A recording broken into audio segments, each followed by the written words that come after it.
இங்க நிதானமா இல்ல, தடுமாற்றமா இருக்கீங்க. நீங்க ஏன் ஒரு செக்அப் பண்ணிக்க கூடாது? I will call you in 10 minutes, sir.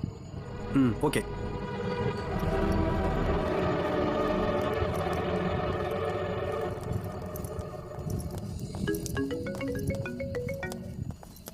Hello,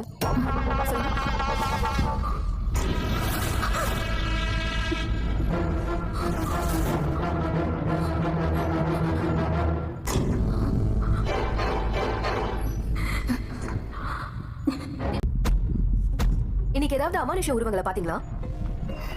இல்ல, நான் எதுவும் பார்க்கல. எதையும் மறைக்காம சொல்லுங்க. எந்த மாதிரியான அமானுஷ உருவங்களை பாத்தீங்க?